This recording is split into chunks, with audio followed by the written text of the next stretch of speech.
What is going on, everyone? This is Ninja Geek here, and of course today we're bringing you another episode in the series of my Walking Dead reviews. We're going to be reviewing episode 2, JSS, which we find out what that means later on in the episode. But if you were kind of looking at the Season 6 premiere and you were like, well, you know, there wasn't that much action in it. Yes, there was. I thought there was enough action in it to satisfy us for the premiere episode. It wasn't like the most intense action as you would think back to like the Season 5 premiere per se. But this second episode really puts everything back on track, and if you're a fan of action within this show, you're going to like this episode, or you probably did like this episode, as you would have seen it anyway. So we're going to get into it, and how can I miss the starting point of this episode? It starts off with Enid and kind of her before story. We don't really know too much about her. We see her, or we saw her in Season 5, kind of having a kind of contraction to Carl, or a relationship, I mean to say, to Carl somewhat, not, you know, like a full-on thing, but we see some kind of thing going in on there, like a small little idea of what her backstory was. We didn't really, you know, get to find out about it. We knew that something, you know, had happened with her. She was all alone when she arrived at Alexandria. Now we kind of get the whole backstory. So it starts off with Enid in the car. At first I was looking, I was like, wait, who is that? Oh, that must be Enid. And immediately, you know, it starts off like with her, and I believe it was her mom and her dad. I don't know. I don't think she had any other relatives or anything in the car like that. I think it was just them. And I like the way that they did this whole scene. It wasn't just like, oh yeah, there's walkers coming in and Enid screaming at them that they have to, you know, like get out of the area, and then there shows a whole action scene of her parents just dying. No, it didn't do that. What happened was, as you saw, it kind of... It showed that she was yelling at them, come on, we gotta get going, and then it cut to Enid looking out the window at her parents just being eaten because they, you know, obviously didn't listen, and now Enid is just kind of, she doesn't have any more parents, any, you know, people. She has to survive on her own. It's a completely different way of living, and you could even see that as the minutes progress on, where she actually eats a tortoise to try and survive, and you know, because that's probably the only food that she's... It doesn't really say, you know, how many days that she's been alone. From what it seemed like, it maybe looked like about a week or 2 or 3, something like that, but she's living out there on her own, and I kind of like the way how they put that all together. And the fact that you see JSS, you're like... At first I thought that JSS was somebody's initials, because, you know, it's like 1, 2, 3, so I thought it was like J for a name or something like that. But we'll get into what that says at the end of the episode. So I really like the beginning part of it. And at the beginning of the episode, you know, it kind of seems like, you know, at the beginning, it's kind of going slow. You see Yes and Enid's part. That was the whole action in the beginning. But it kind of starts off slow. You got Carol there talking to a bunch of the people from Alexandria doing this. It's like, oh, we do this and that. And then you kind of get back to the people at Alexandria talking back with Sam and everyone else there. It's like, yeah, this and that. Going back and forth between different stories. And that happens maybe for about 5 to 10 minutes. And you're like, oh, this is going to be another slow episode. Not like the Season 6 premiere was necessarily, but, you know, something like maybe an episode in Season 5 was. I can't think of an episode off the top of my head, but something that was just more generic, wasn't any action at all. That's what you go thinking into it, and you know, that's what ends up happening. Until the fact, in the beginning, you know, Carol obviously says... I forgot her name. I think it was Nuda Maker, something like that. That you should stop smoking because smoking is bad for you, and she'll teach how to, you know, make homemade pasta and stuff like that. And so that's where you also think that it's going to be going into a kind of slower episode until, you know, Carol's looking out her window and everything, and and the part that really gets me is that it cuts to a commercial literally right after this, so at least you get a chance to catch up on what's going on, and you weren't expecting this at all, but she's looking out the window probably thinking to herself, oh, there she is smoking again, even though I just told her not to, and then whoosh, random guy comes up and takes a machete, and she's just dead. It's like, what the fuck, man?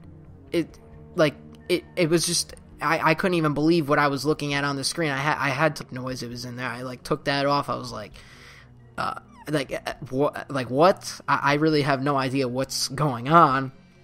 At least they give you the commercial to kind of calm down think about what that could be. And at first when I saw that, I was like, before the commercial came back, at first when I saw that, I was like, oh, that probably is the wolves. They're probably attacking now, my guess.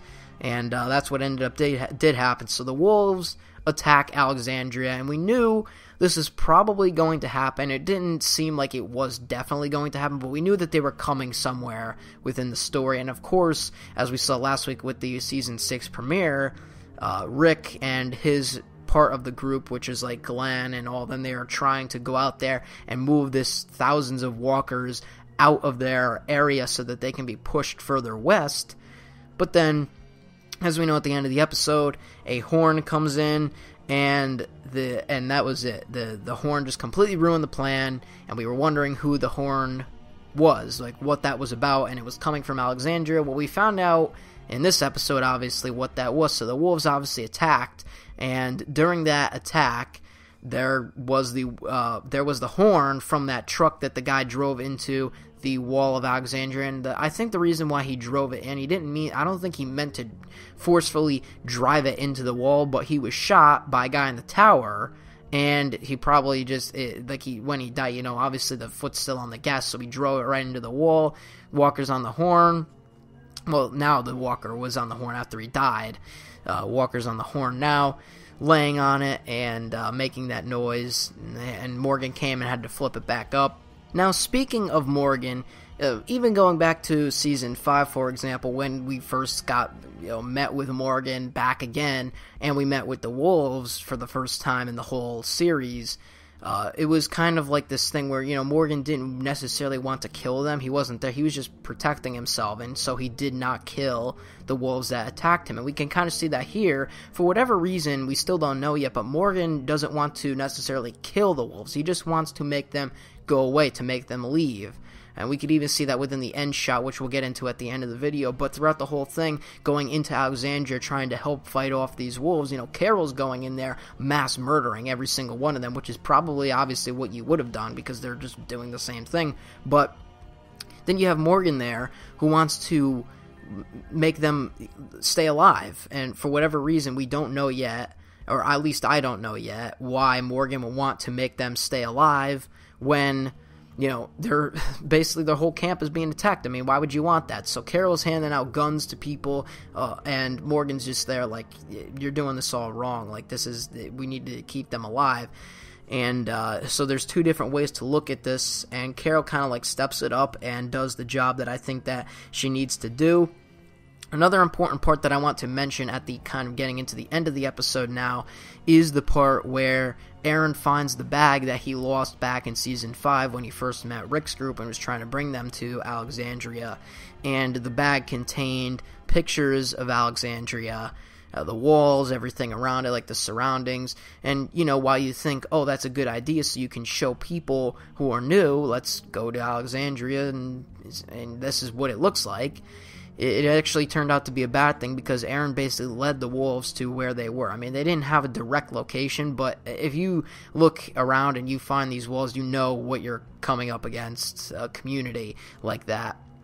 So, he basically, I think that it was all Aaron's fault that he led the wolves there. I mean, you could say, yes, it was Morgan's fault. This was a question on Talking Dead. You could say, yes, it was Morgan's fault that, yes, he ended up leading the wolves there to Alexandria. But honestly, I mean, the only way that the wolves would know where Morgan was is if they were really good trackers, and they've been tracking for miles and miles to where they were. But it was obviously Aaron with the pictures, and I thought that was a significant moment, because you see Aaron's look on his face, and he's like, oh no, what have I done? He obviously knows that it was his fault with how they got here, with the pictures, and how they knew that what this place was, and you could kind of see that right from the look on his face. So it was, great acting there. And then at the end, I want to talk about the end shot for a couple minutes, or however long, we see Morgan, obviously, like we said before, not attack anyone. He wants to just make them leave. And at the end, we kind of see him like have this little side bag to him, and then it shows him walking out while Carol's walking in back to Alexandria towards the screen. Morgan is walking out, not necessarily out of Alexandria, but he's just walking away. So I don't know what that signifies, but it's in a bird's eye view, so it looks like, obviously you're looking up at it, it's zooming out, Morgan's walking away, and the first thing that popped into my head was that Morgan, I don't know if he's going to adjust to all of this that Carol is doing and this whole group. I don't know if he truly believes in what Rick is doing, or, I mean, obviously they're friends, and they've been friends since basically season 1. Coming back to season 5 really justified that, but Morgan is just a character that we still don't know an entire whole lot about, so we don't know what his thought process is, but it looks like he's about to leave Alexandria, and I hope that that's not the case.